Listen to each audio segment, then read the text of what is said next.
the world is kind of stressed out right now. Now we have another holiday season coming up, and it kind of feels like maybe the first somewhat normal holiday, if you could even say there ever really is normal ever again. But our whole world has gone through a pretty significant change, definitely magnified by the pandemic. No matter what your thoughts were about the pandemic and COVID and all the things, it had a profound impact on our lives. And so as a school counselor, my administrators, whenever they were serving teachers, what do you want to learn about? What do you want to learn about? And you know what? They didn't want to learn about math reading strategies, reading strategies. They're like, we want to learn about self-care. We want to learn about how to help our kids who are stressed out and who are anxious. And so from that, I thought, well, this could be a great topic for our teachers, because surveys at my school, self-care was the absolute highest need because the pandemic had taken a toll on teachers significantly. Our whole worlds were also changed. And, in a disaster, so we could call the pandemic a pretty significant disaster. During the pre-disaster phase, all of us were feeling vulnerable and worried. How are we going to protect myself? How are we going to protect my family? Then there's that impact phase where there's that confusion, disbelief, and now I'm focused on preserving myself and my family. And then there's the heroic phase. Everyone jumped in to help. And I will say teachers were definitely heroes. Frontline workers were heroes, but all of us were heroes. All of us had to make sacrifices during this time. And then there's the kind of honeymoon phase. Okay, we're optimistic. We're going to get ahead of this thing. We're making some progress, understanding. And then I would say a lot of us are in the disillusionment and reconstruction phase where, the long-term impacts are still affecting us. We're seeing this. I don't know if you're seeing it in your workplace, but at school, we're seeing it with behaviors. This particular kindergarten class that we have, and nationwide, there are similar stories. It's sometimes it feels like because the pandemic hit when they were 3.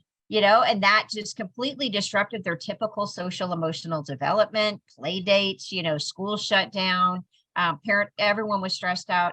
And now we're seeing some of those long-term effects. And so it's a good time for us to really get in self-compassion. I've never heard the term self-compassion or mindful self-compassion until that graduate school class. And so here's what self-compassion is. It involves responding to ourselves in the same supportive and understanding way that you would a good friend when you're having a difficult time or fail or notice something you don't like about yourself. Here's what we would never do to a friend.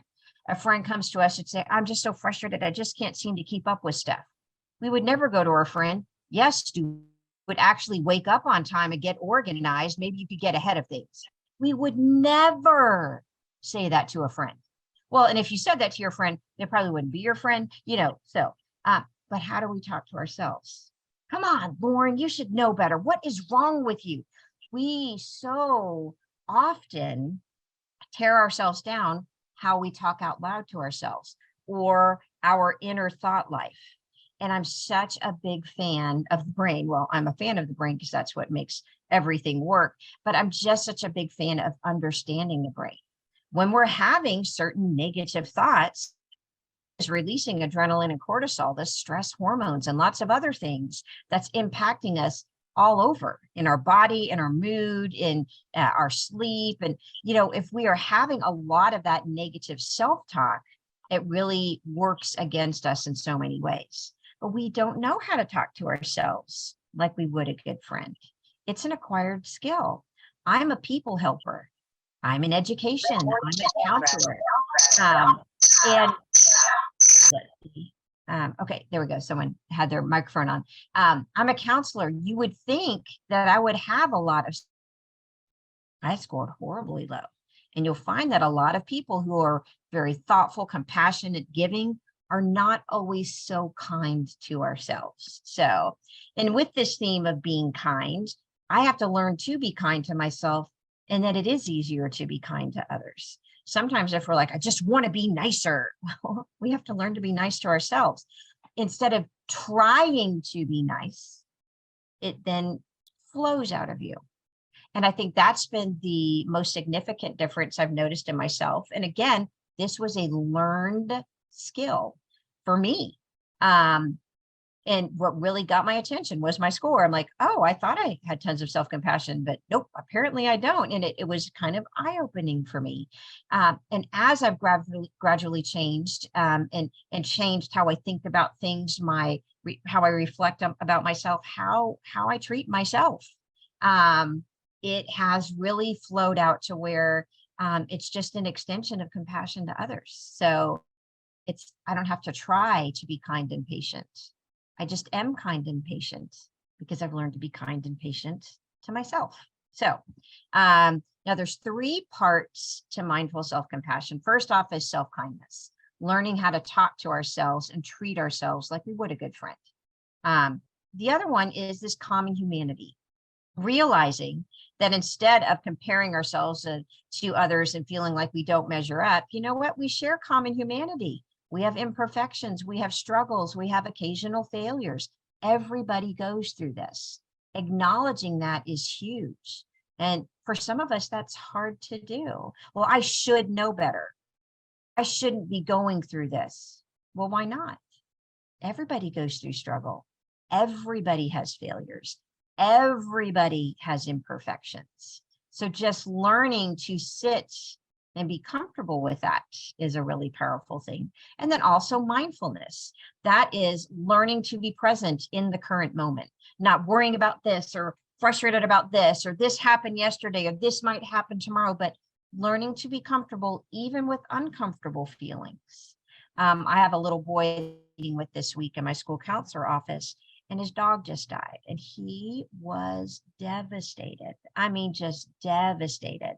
But he kept trying, I'm sorry, I shouldn't be crying. And I'm like, yeah, you should. It's okay. Let's sit in here and cry together. Because you know what? You're sad. And it's okay to be sad about this. And, it's funny, like the tears just poured out, and then he actually did feel better, versus he had been trying to stuff it down for the first 3 hours of school. And when he was able to pour that out and spend 20 minutes sitting in that discomfort with support, he actually walked out feeling lighter. So, really like to sit in uncomfortable feelings. And it doesn't mean all our feelings have to be uncomfortable, but that's an important skill to also learn how to do. That was not a skill that I had. I had a great skill about pushing things down. Come on, you don't have time for this, or just staying busy.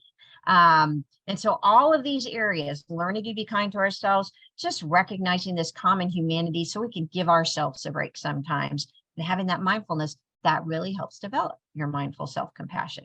Now, this is the stuff that really kind of blew me away. As a school counselor, and as a human, I'd always heard all this talk about self-esteem. We want kids and we want ourselves to have a high self-esteem, without really thinking much more about, well, what builds your self-esteem?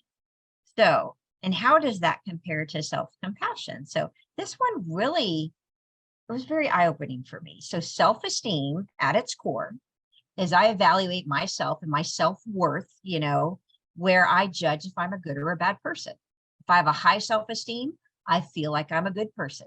If I have a low self-esteem, I don't feel like I'm a good person. Well, how do I feel like I'm a good person? To have high self-esteem, I kind of have to somehow believe I'm special, that I'm above average. Well, yeah, like I'm above average in how nice I am. I'm above average in my intelligence. I'm above average in whatever it is that we like to measure ourselves by, how I keep my house clean, or how successful I am, or how much money I make, or whatever. I mean, the bar that we measure ourselves with is different for everybody. And that's very influenced by how you were raised and, the environment in which you live. So many different things contribute to that. Then you'll notice that the things that were important to you, that made you feel good or bad about yourself, they change over time. The stuff that bothered me when I was a 20-year-old, I can't even believe that bothered me. Now it's so insignificant. But you know what? When I was in my 20s and when I was in my teens, it was significant. It did bother me. So to have a high self-esteem, I have to believe I'm somehow above average. It kind of depends, a high self-esteem kind of depends on success. It can lead without realizing it, it's kind of got a dark side. It can lead to me trying to find ways to lift myself up by putting others down. Now, here's something I know about myself. I would never out loud say, well, I'm better than them. They've got problems. But I would think it. I'm like, well, I'm sorry. I'm glad my life's not a mess like them. And I think one of the great equalizers in my life is when I went through a really, really heartbreaking divorce and jumped into single parenthood. And that had never been on my plan of things that were going to happen to me in my life. And then I had to go to food banks. And then I had to sign up for, and then I had all these emotional things that I had to go through with my children and myself that were all part of that healing and adjusting to this new reality. And somehow I was no longer better than those people. And I know it sounds so callous to say that, but that's sometimes how we think. And it was, I call it the best, worst thing that ever happened to me, because it stripped away all of the things that I typically used to kind of feel proud about. And I'm not saying you shouldn't feel proud about things, but is that pride coming from comparison? And without realizing it, for a lot of us, it really is. And it can also, without realizing it, kind of lead to some prejudice, somehow believing that my group is better than another group, whatever that group is. I mean, you remember being a teenager, you're the cliques, and I'm better, I'm a better athlete, I'm a better this, I'm a better that. We're always trying to find our thing that's better than others. But if we want to keep building our self-esteem, which is different than self-compassion, at its core, it's kind of based in comparison. Now, self-compassion is completely different. Self-compassion is a way of relating to ourselves kindly. Some of that I have found comes with age, because the stuff that used to bother us, it just becomes less important. But some of it comes with skill too, learning to look at things a little bit differently. It's a way of kindly, like, yeah, Lauren, yep.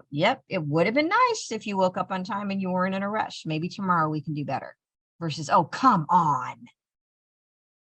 Just that difference in thinking creates a whole different internal emotional reaction. The other thing about self-compassion is it offers all the benefits of self-esteem, the feeling good and the joy and those kinds of things.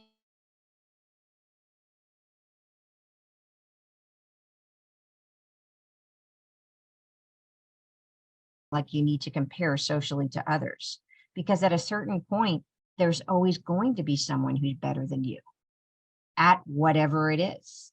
And if there's always something better than me at whatever it is, then that's going to make me feel bad. If I truly practice self-compassion, it's not even based in comparison.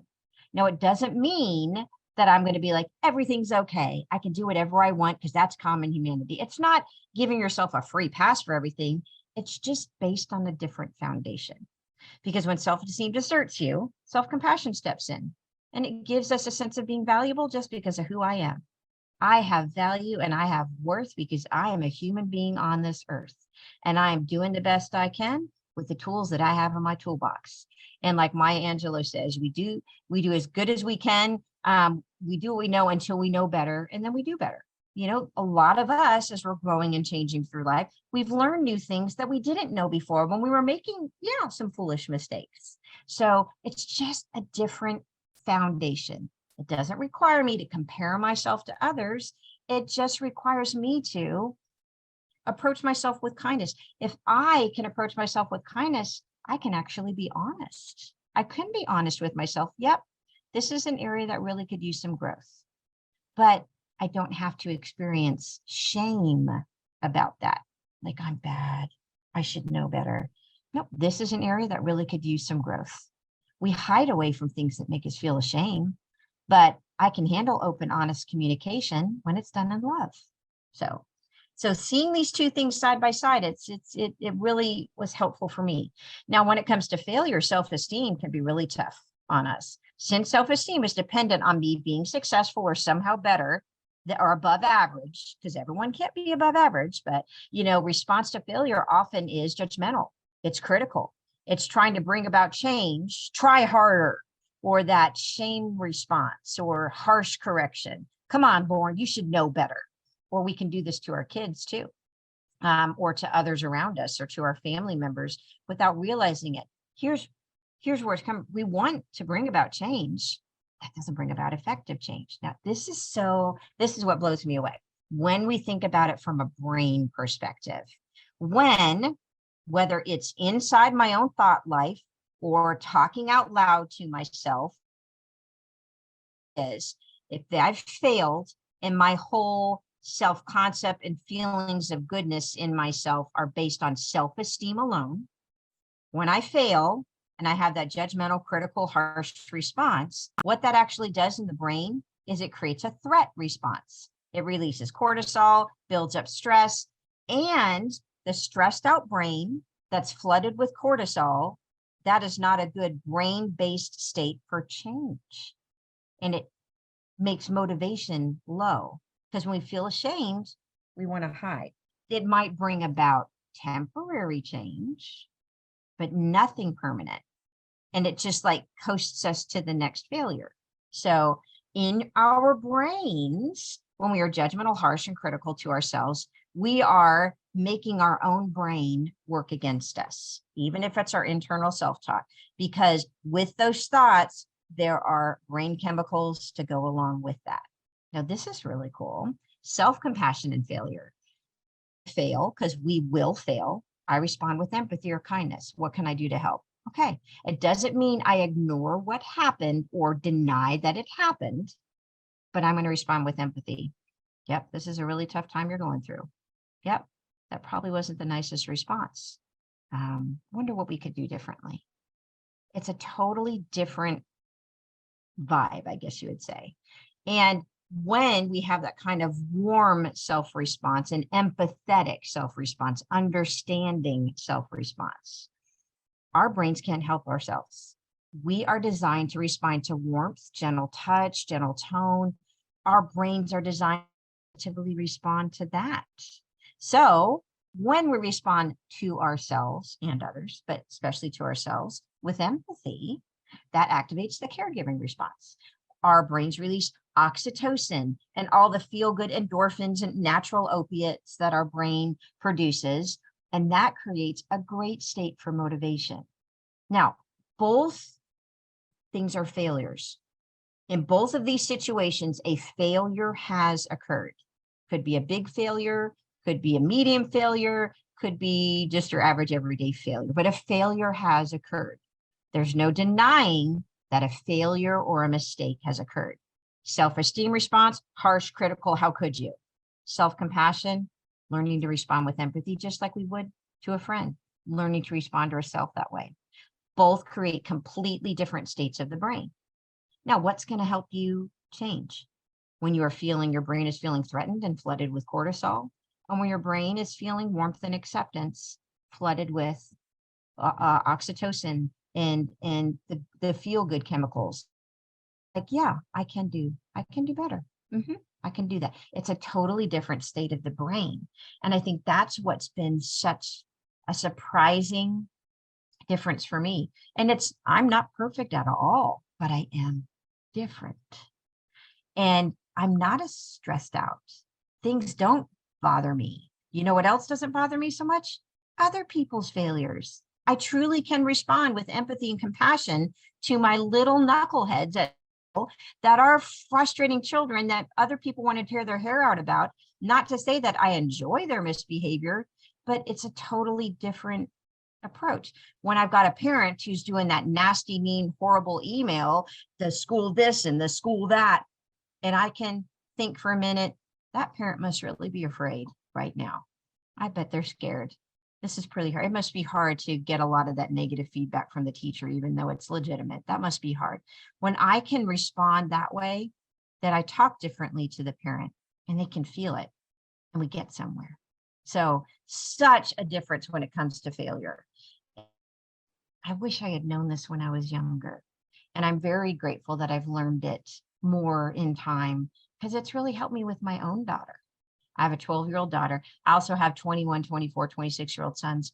And I was terrified to have a daughter. Like, oh my gosh, I didn't want her to go through the challenges like me.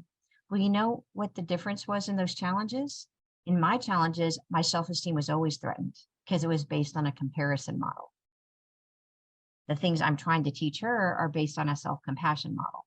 Now, the world is totally based on self-esteem, not on self-compassion. It is born to judge. But I'm trying to teach her to think differently, to think about herself differently, to think about others differently.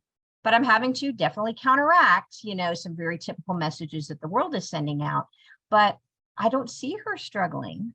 Some of our issues are the same, typical developmental issues, but I don't see her struggling on the same level. Now, I hope that I hope it helps through middle school and adolescence and, young adulthood and all those things.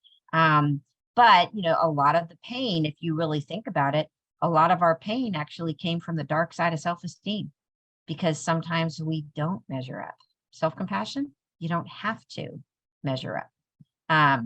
There's benefits. It's not based on self-evaluation, how we measure up for themselves, because guess what? All people deserve compassion and understanding, not based on any kind of traits, whether you're pretty, smart, talented, successful, whatever your little measuring cup might be. Doesn't require that. And with self-compassion, I don't have to feel better than others to still feel good about myself.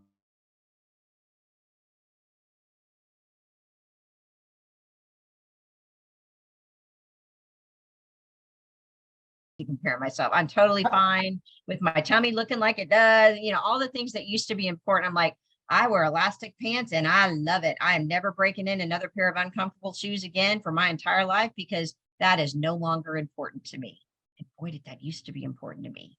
And it seems silly now, but I would say that in the last 6 years from learning these principles, my inner self peace, and it's just totally different. It's like 20 decades of growth, 20 years of growth in a much shorter time, just from a different perspective, because age chipped away at my self-esteem, because all the things that I used to value, well, you can't look that great for that long, all the things, I just can't perform at that level like I used to. I just can't with age. So you learn that you have to give up or you're going to be frustrated all the time.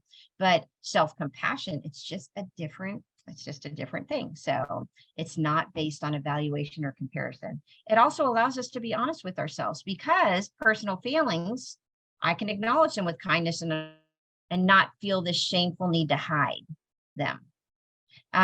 It allows for vulnerability. You know what people connect to? Vulnerability. Do you connect to that person that acts like they have it all together?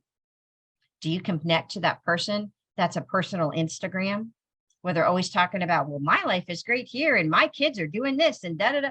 Do we connect to those people? No. Without realizing it, they're just laying out statistics. We feel bad around those people because we're like, well, we don't have those statistics. To have those statistics anymore. So self-compassion, again, isn't like this free pass. Oh, I can do whatever I want because it's common humanity. No, but I can be honest with myself, and I'm more motivated for change because it's not coming from shame. Self-compassion isn't dependent on external circumstances either. It's available all the time, in the good times and the rough times. And research shows that when it compares self-esteem to self-compassion, if you have higher elements of self-compassion, you have greater emotional resilience. That means we can bounce back in difficult emotional times. We actually have more accurate self-concepts too. Like, I'm so honest with myself that I don't have to myself in order to feel good. Typically have more caring relationship behavior and a lot less narcissism, which is kind of like being self-absorbed. Also, a lot less reactive anger. A lot of anger comes from fear and pain. And if I'm feeling shame, that's pain, and I can have a lot more anger in my life. And that has been a big surprise because I've always been kind of, I call it passionate. Some people might call it being a hothead, but I've always felt this strong emotions. But, and I just found myself, like stuff just doesn't tick me off so much anymore. It's weird.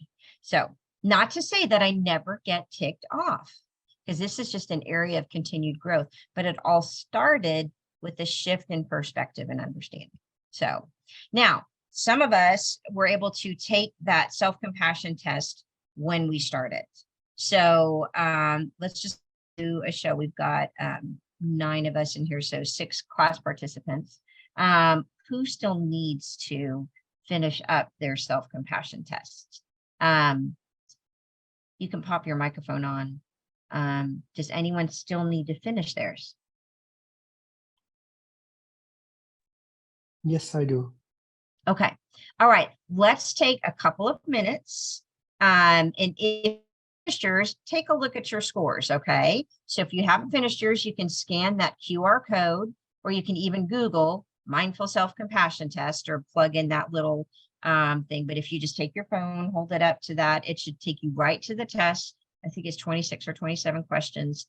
I've had several other little surveys that I've been doing with different professional development. So I forget how many this one has. And let's take a couple minutes. If you've already finished it, take a look at your scores and your description of those. And we're going to kind of break those down here in a second. All right. So I'm going to scan mine too really fast. And that way I can see how I'm doing on this. The cool thing is you can keep taking it. Let's see here. Yep, 26. So I'm going to set my timer for 2 minutes.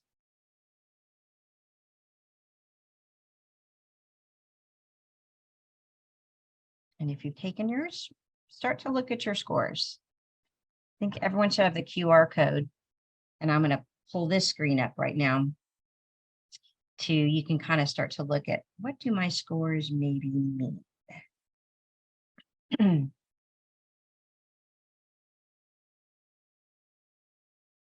Or you can stare at my corgi who's sitting on the windowsill.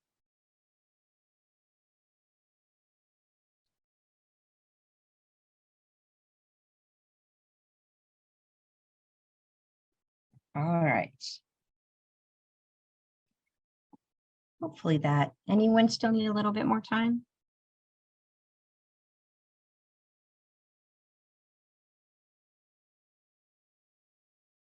Okay, let's look at these scores then. This is, I think, what shocked me. Back a couple of slides ago, what are the benefits of self-compassion? It said you have a more accurate self-concept. I thought I was going to knock this test out of the park because I was used to doing good in school. I'm slightly competitive in that area. And I did not have a good score. In 2017, I scored a 2.5. So the average score is 3. If you score between 1 and 2.5 for your overall self-compassion score, that kind of shows you have low self-compassion. And guess what? You do not have to be ashamed about that. It just is what it is. So in my own mind, in my self-concept of myself, I thought I was going to have a high self-compassion because I'm really nice to other people. Not nice to myself. If you score between 2.5 and 3.5 on your overall self-compassion score, then you have moderate self-compassion. And if you score between 3.5 and 5.0, means you have you're high in self-compassion. So I went up a lot between when I took it in 2017 and when I took it in 2022. Now, some of my scores haven't changed. And, you know, that's what I like about this is you can take it again. This could be a really cool thing if you have a friendship group. And every January, what if we were to take this? And maybe we set some of our New Year's goals based on, hey, I want to grow in this area. Not, oh my gosh, I'm scoring low on self-compassion. But so with your self-kindness, if you score a 3.5 or above, then you're high in self-kindness. Now, there's also some opposite skills. If you scored high in self-judgment, isolation, or over-identification, scoring high in those areas actually means you're low in self-compassion. It was kind of a way for the test to validate itself. So that is an important thing to be aware of. But all of these little areas are ways that we can grow. A score got my attention. I'm like, oh, I would have thought I was really high in self-kindness because I'm really kind to others. But between 2017 and 2022, I went from a 2.5, which is low, to a 3.6. I'm high in self-kindness. I went from common humanity, that, understanding that other people go through tough times, which I thought I would have that down because I'm very compassionate towards others and love to connect people to resources. And I scored low in that area versus high in common humanity now, just with some of the changes, gradual changes in perspective. And it's not about the score. When I've given this multiple times to different groups, they're like, feel bad that they got a score that indicates they have low self-compassion. You don't have to feel bad. It is what it is. I gave this presentation at the Oklahoma School Counselor Association, one of their conferences, in one of the breakout workshops. I mean, across the board, school counselors scored horribly. And where does that come from? Well, that comes from, our history. That comes from our parents. How did they talk to us? I definitely came from a very harsh, very critical environment. My parents were trying to help us improve. Sorry. Okay. Give me 1 second. I'm going to show my dog some compassion and let him go protect.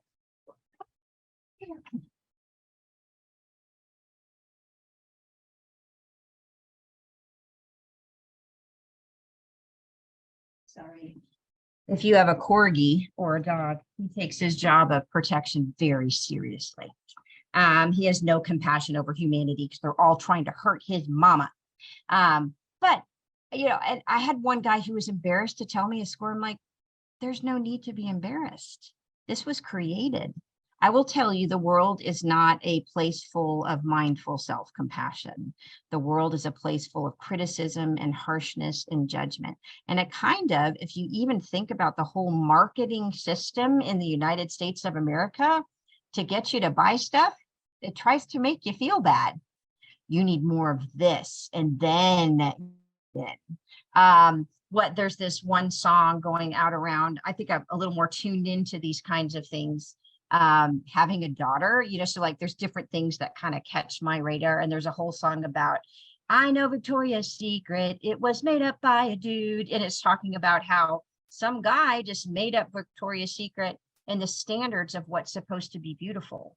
Well, I mean, those are pretty difficult standards to maintain. And who is he to say what's supposed to be beautiful? And who is he to set that bar there in any way, shape, or form to make my daughter feel bad about herself? And the song was written when a babysitter, the little girl that she babysits, often came home crying because she had gone bathing suit shopping with her friends. And her friends are like, ooh, that swimsuit doesn't make you look good. And she came home embarrassed about her body, which was a perfectly fine little body. And so her babysitter wrote the song, and it's actually really struck a nerve. So, our environment, there's just a lot of shame that can be put on us from a young age in an attempt to change behavior and all those kinds of things. And environments are, but a lot of times we're just doing what we know to do, and then that becomes our inner voice. So I really want to have compassion on you. This has been grown in you, but you can grow something different. And that has been, I haven't tried to grow in mindful self-compassion. I just have, slowly, gradually, because it's gradually and permanently changing my perspective on things. So let's kind of look at this. As you look at this, what stands out to you, what surprises you. And this actually, since we have a smaller group, I'm happy if anyone wants to pop on and kind of say what stood out to you about this. You don't have to, don't want to put anyone on the spot, but did anything surprise you or stand out to you about how you scored on mindful self-compassion?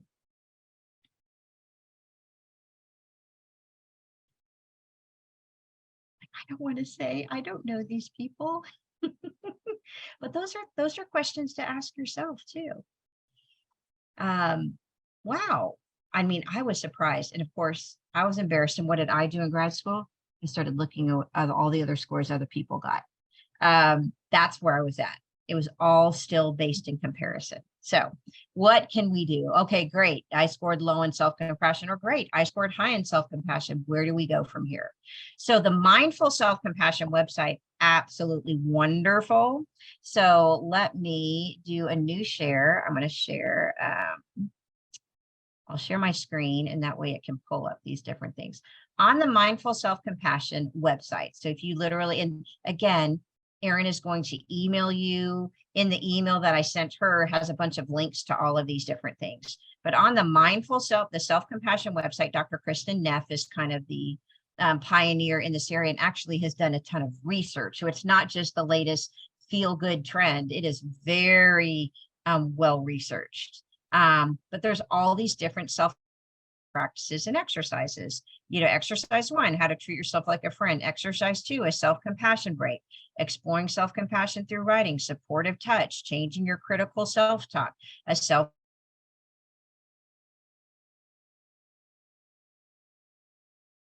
Oh, we lost you, Lauren. Self-compassion journal. Identifying what we really want. Whole class. It was really, really cool. And they were just simple little things, but simple doesn't have to mean it's not profound. And they have all these little audio things you can listen to, and these are kind of more mindful things as well. When I'm feeling shame, or I've made a mistake and feel overwhelmed with feelings of comparison, learning how I can sit through that and give myself even comforting touch. So we're going to do one of them right now. All right. So there's one of these, and it's called supportive touch. So I'm going to click on that one, and that should show up. Now, again, like I mentioned before, our brain and are simply wired to automatically positively respond to warm, supportive touch. So if I'm by myself, I can't go up and there's no one to hug me. There's no one to pat me on the back and make me feel better. So one simple exercise that you can do anywhere is when when you are under stress or starting to feel a little overwhelmed or whatever it might be, that's an uncomfortable feeling. Well, how can I on purpose change the state of my brain? So you can create your own supportive touch. So it says, start with 2 deep breaths. So why don't we do that? Take 2 nice deep breaths, kind of breathe in and blow out. Breathe in and blow out. Now you can put a supportive touch, put your hand on your heart. Put both your hands on your arms, like you're kind of giving yourself a hug. I like to give myself a hug and kind of rock back and forth. Have your hand on your heart. You could be making circles on your heart, just kind of like a warm, supportive touch. Continue to take that deep breath. So just while you've got your hand on your heart and you're just making a small circle with your hand.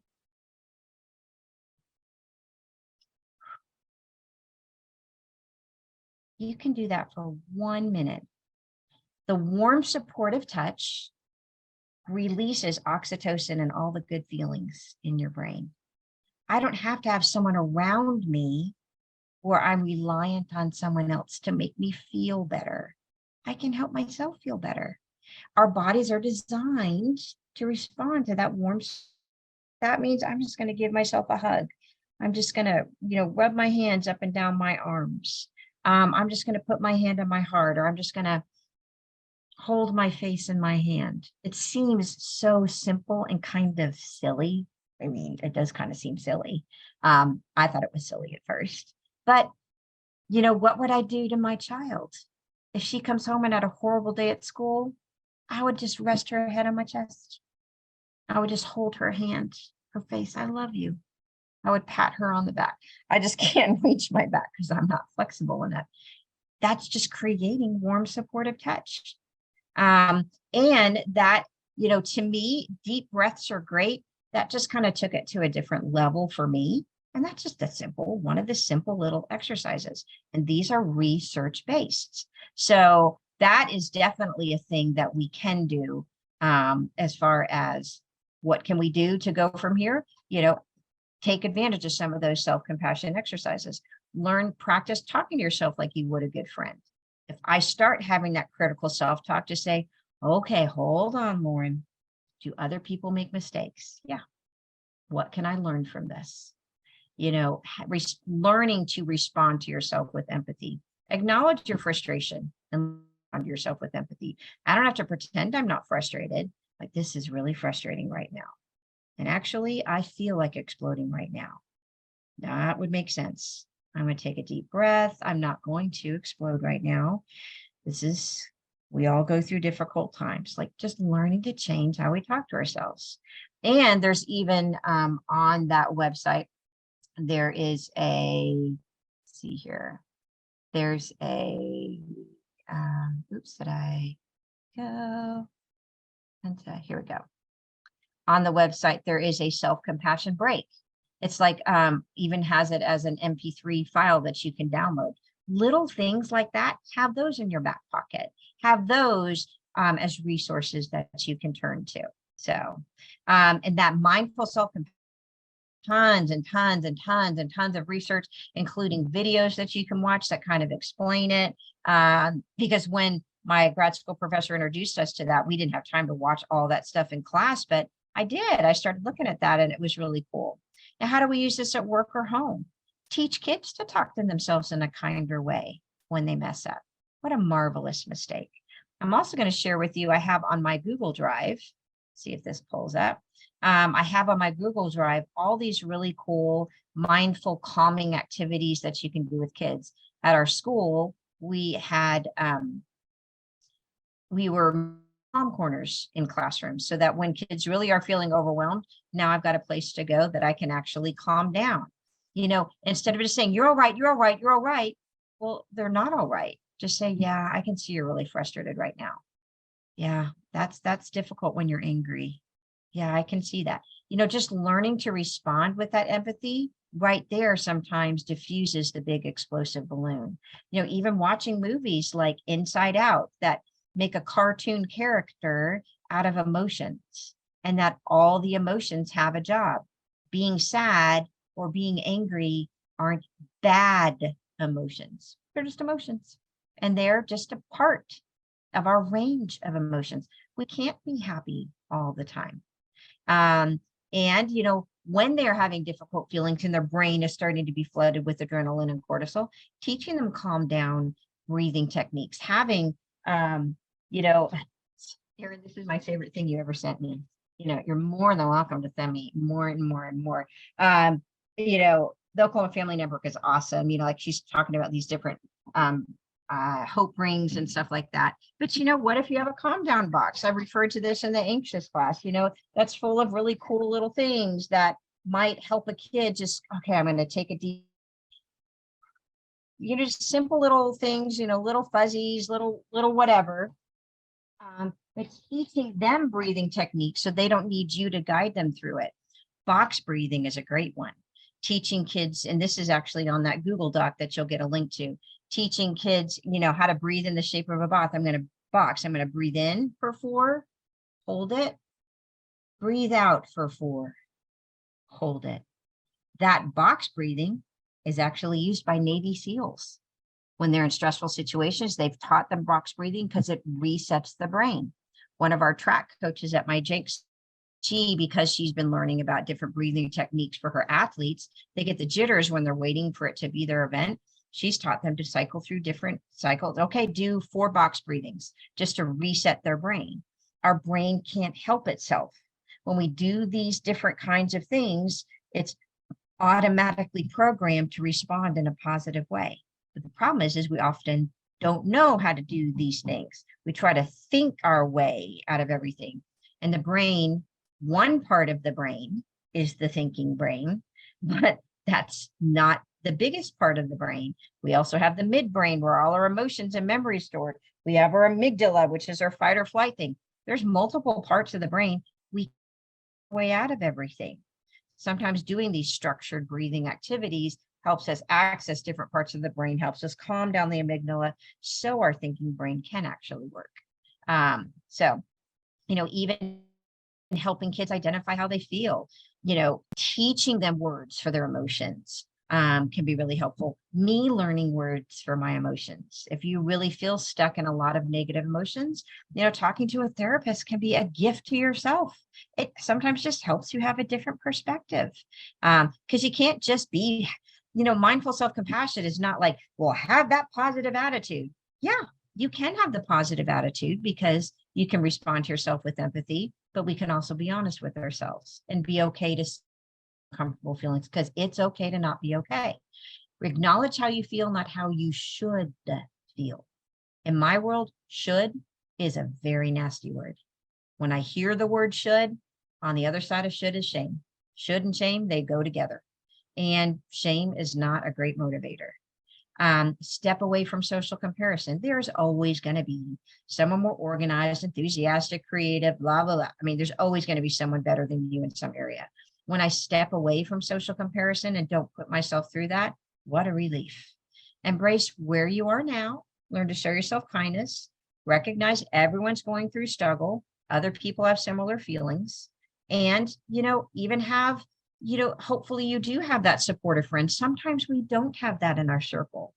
A therapist can be a supportive, person who really is, having that empathetic, unconditional, positive regard for you, and just learning to accept that you are valuable. You are amazing just the way you are. You are worthy.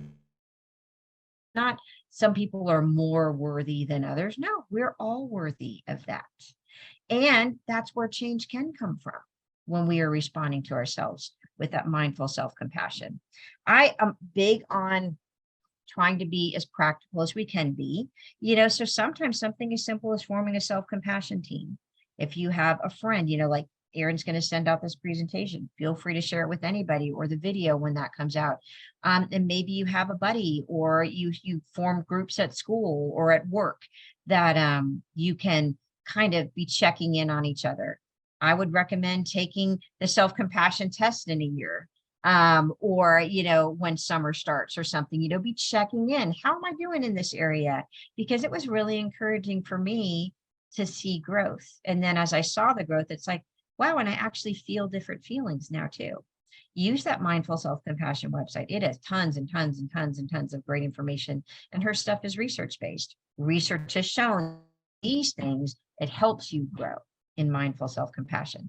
And man, there's another really, really good book that I highly recommend. That's on I started it. It's on to finish over the Christmas holiday.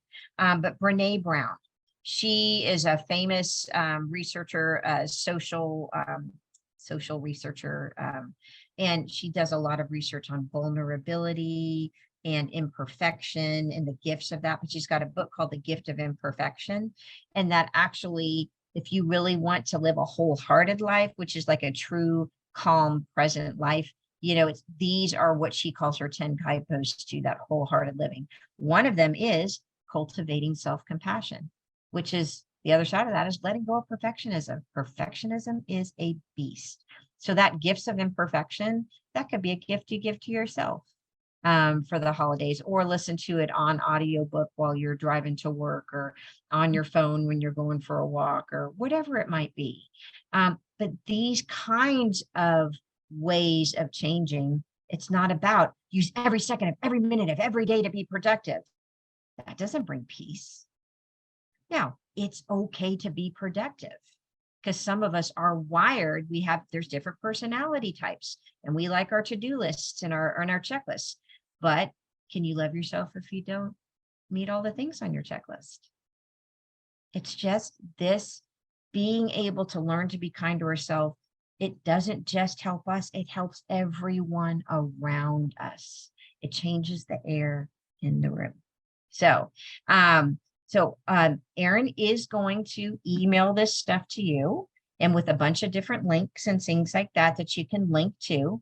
I always, anything you feel like sharing back, share with Erin. She'll send me stuff, because you already know how to be a good friend. It's just learning how to be a good friend to yourself. I think is a really important skill for us to learn, especially with the holidays coming up.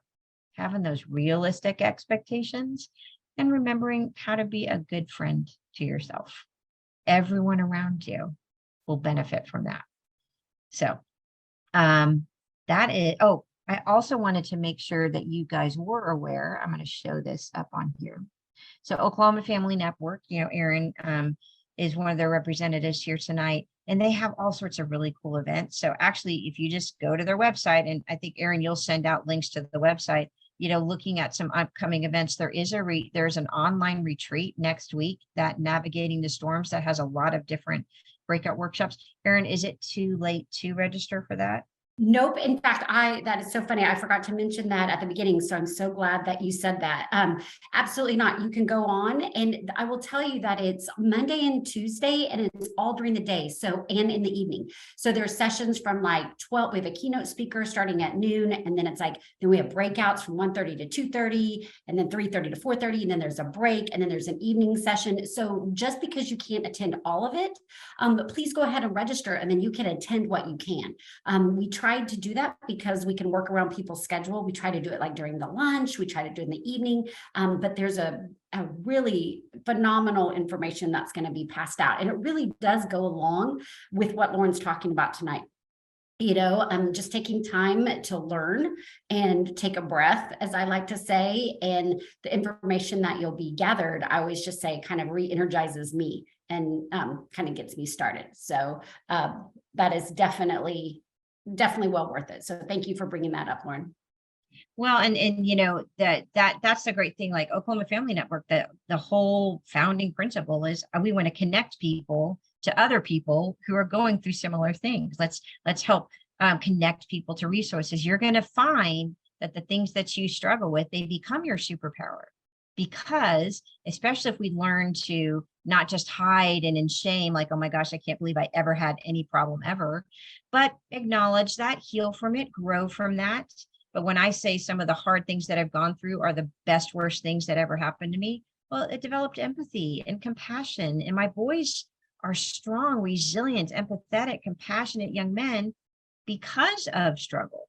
It's not about avoiding the struggle. No, it doesn't mean let's go create chaos for ourselves, but people connect to vulnerability. The struggle you have now could be the gift and inspiration that someone else will have along the way. And that kind of an outlook is much more thoroughly developed if we really grow in that mindful self-compassion. So I hope that it helps you like it really did help me. And that's what's so fun is Erin's always like, Lauren, you have anything you want to talk about? I'm like, really? Okay. So lots more different things. And there's some other things next semester too that we'll be doing. I just forget what they are. I think we're going to talk about anger in the family again, or some things. So, but just if you get on there, just by signing up here, you'll be part of their email chain. So, they do some really cool stuff. Perfect. Well, thank you so much, Lauren. Did I mess you up when I just switched over screens? Nope, not at all. Okay.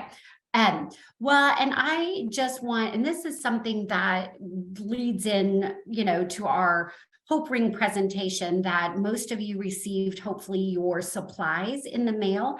One of the things that this goes hand in hand, when Lauren and I were talking about doing this tonight, we thought, this is a simple little activity that we feel. It was developed by Marsha Adams, who used to work with Oklahoma Family Network, and she was working in the NICU, so the neonatal intensive care unit, and she just wanted to give families hope. So she came up with this. I give her all the credit. And so what we're going to talk about real quick is just what is a hope ring. One of the things that a hope ring is it's something that you can look at. It's a tangible item and it's unique to you. So it's almost like instead of having a scrapbook, you have this ring that's just a reminder, right? Just a reminder of things to give you that hope and that encouragement that you might need during the day. This is one of those that I gave everybody whenever you should have received it in the mail, a bag of just ribbons, and I'm going to show you how to use that. Obviously, we want you to add pictures. If we were doing this in person, we would have had you submit pictures and we would have put those on your hope ring. So this is just a short version of how to do this yourself. but think of this as your personal ring to offer you that support. So I kind of think about like with Lauren, it's like one of those, when you're looking at your hope ring, you can do that box breathing that Lauren was talking about, right? It all goes hand in hand. So all the stuff that you learned tonight is something from Lauren is going to help you with this hope ring. So, and I will send this presentation out as well with Lauren, so that way you can have that. So the hope ring, one of the things we talk about is that it can be scripture based if you want. A lot of families like that. There's quotes that you can use. If everybody could see their bag that I gave them, I did put 2 quotes in there from you, and then I put some blank pieces of paper with hole punches. So like, for example, we printed off different quotes that you can have.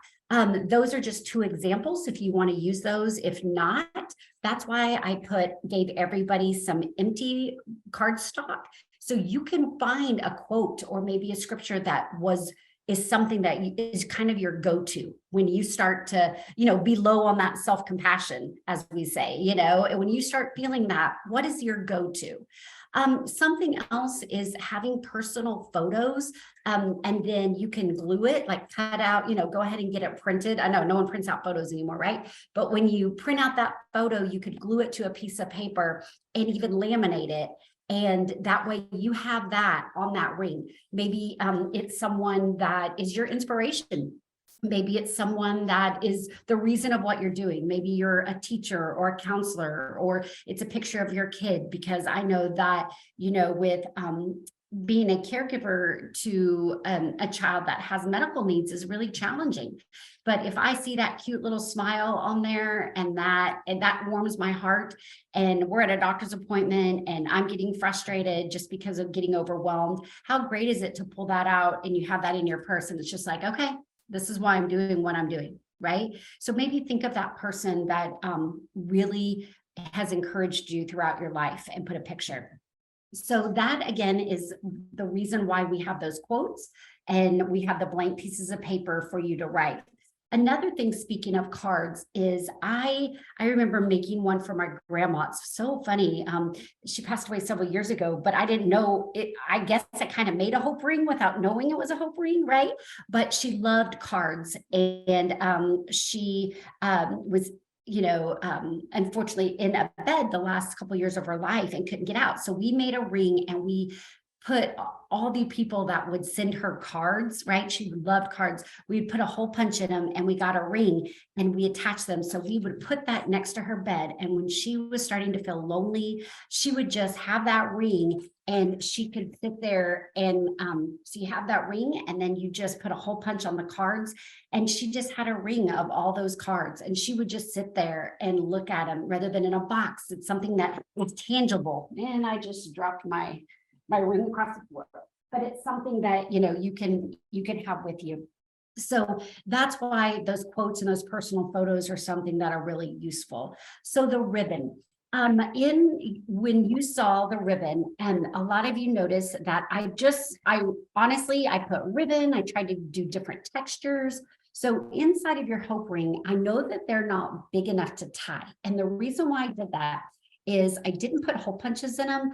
But if you find a piece of the ribbon, right, there should be several different kinds of ribbon that let's say that, for example, some of you got this one. To me, this was the print that really kind of spoke to me, as I should say, because this reminds me of my boys. I know it's the blue pattern, but their nursery was done in this, so it kind of reminds me of my 2 boys. So this is one of the things that what you do is you get your ring, hopefully everybody can see this, and see how you just punch, instead of hole punching, what I did is I just got the ring and you can push it through the ribbon. See how I'm doing that? So, and you just kind of give it a little push, and then it kind of tears through the ribbon, because I've noticed that when you hole punch it, I tried this several times. If you hole punch it, the holes almost get too big, but see how I did that? And you just get it and you punch that through right there and it pops through. And then you have that on your ring. Another one is, a lot of you got this. Let's say that this is something that it's soft, it's cuddly. So what I did on that is this one. I tried to give it to you a longer strip so you can tie it around your ring. So this is something that will hang down. Everybody see that? So this is what and this one's kind of a longer one. And the reason why I like that a lot is because, so and I'm gonna tie mine on. I'll give you a minute if you find a ribbon that might be, and like I said, put it down on your lap and then just push that ribbon through the edge, and see how I did that? I don't know if you can see that well, but it works a lot better than a hole punch. I've tried it several different ways, and I think that's the best. So there's maybe the ribbon. The reason why this one is it's really comforting. So I sit there, I'm a hair twirler. And so this is kind of one of those that's soft, and you can sit there, you can twirl it. It's kind of like one of those sensory items that Lauren was talking about. So you can have that, it's kind of nice just to sit there and play with that. So you can take, so then there's a lot of, another one that I put some like gold and silver, like stretchy stuff. This is something that, think of something that really means something, and then you can attach what that means to that object. Okay. So on this one, you can tie it, or so what I did is I am going to get my silver tie and see how I tied that, how I tied it to the string. And this is also stretchy. And I did this on purpose because obviously you can sit there and just, it's kind of like, again, that sensory item, it stretches. So you can kind of play with it, you can pull, but think of something that this represents. That way, every time you look at that object, you are going to that place. I will tell you that this, and this is just me, but the silver and this reminds me of a wedding. I don't know why, that's what I go to, right? I got remarried almost 4 years ago, almost 3.5.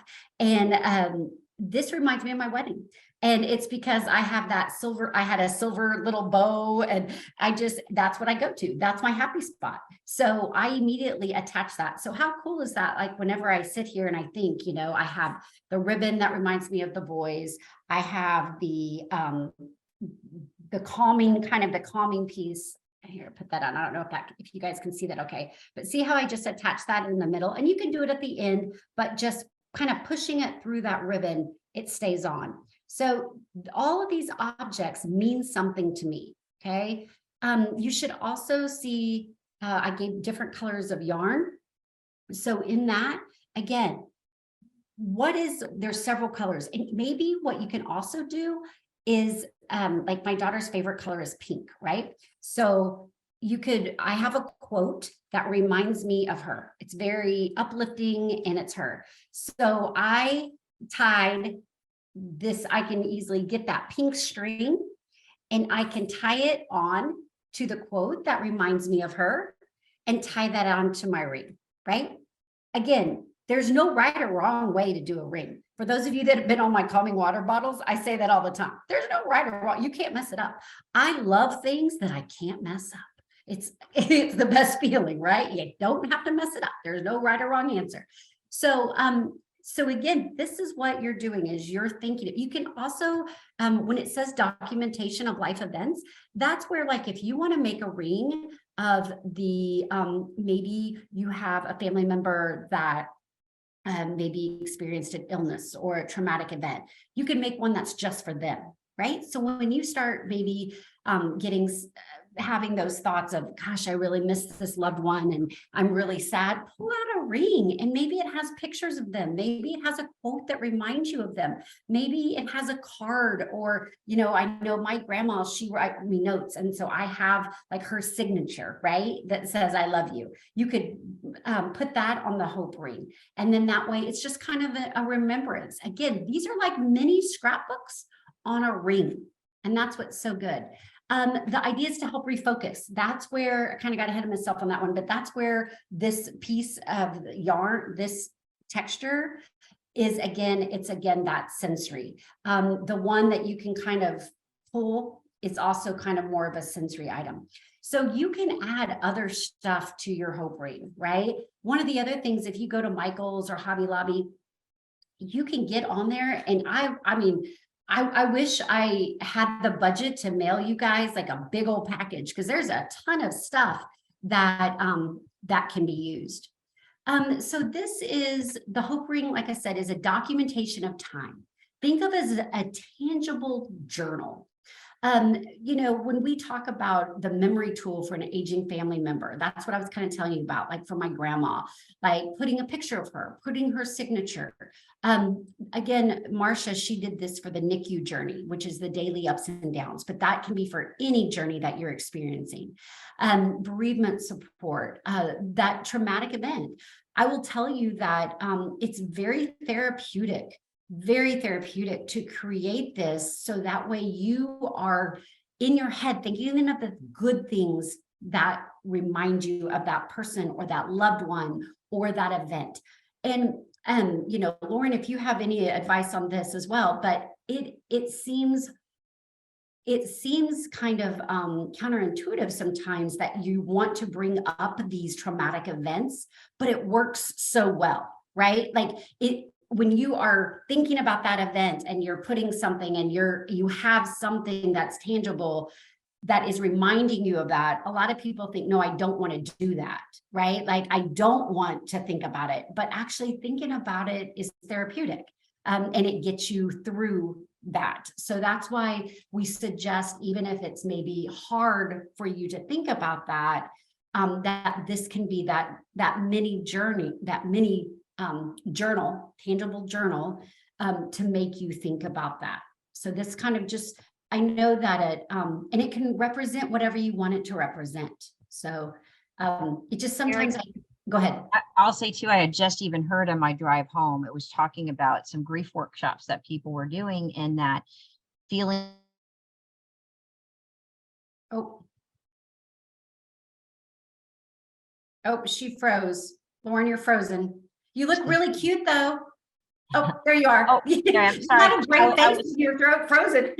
Oh, I was saying on my way home from work, there was a podcast on about grief workshops and how you have to feel the feelings to be able to heal from them if we don't allow ourselves to do that. And then also those become milestones, like look how far we've come versus, oh my gosh, I can't believe I went through that. So it can be an important thing. But you look at it as a source of hope, as something beautiful that came out of the ashes, not just ashes. Right. That was perfect. That was a perfect example. She always has perfect examples for everything that I say. So, but again, that's why. So, you know, this is an example, you know, of one that has the pictures on there and some of the different things you can put on it. And when you think about it, you adjust it. You don't have, that's what's great about a ring, right? If all of a sudden you want to take that piece off, you take it off. It's not a big deal. You can change it. We have some people that have really big rings. You can have a little one. Just, you know, this was the kind of the size that I mailed you guys. This is the one that is, you know, kind of easy to tuck into a purse or a bag. And it can be on your nightstand. But just remember that, again, this is your documentation of a journey that you want to remember. You know, I think this is such a neat thing that anyone can create one that's unique. It just takes a little time, intentional thoughts, a life journey, and a desire to shape hope with either yourself or someone that needs it. You know, how great is it to maybe create a hope ring for your child? I will say that I have said that, and I need to do that, right? I need to hold myself accountable because, you know, especially of quotes. You know, I don't know about you guys, but man, I can read a good quote and sometimes it can just touch me in the way that I need to be touched, right? So finding those touch, I know that like a lot of you have one, you know, choose a job you love and you will never have to work a day in your life. Well, how great is that to put on the one that, you know, that describes some of the journey that maybe you have in the job that you have. I also think of that as even being a caregiver, right? I feel like that's my job is, one of my jobs I have, one of my hats is to be a caregiver and a mom. So does anyone have any questions? I know that, and I will attach this presentation to the one that Lauren is sending out as well. So you will get that by early next week. And just know that that is something that we hope you can build upon. And if you develop a hope ring and you have new ideas and things that you put on your ring that you would like to share, will you please email me? And I would love to use some of the examples. Some people have gotten so creative with their hope rings. And so I would absolutely love for you to send us that so we can document that.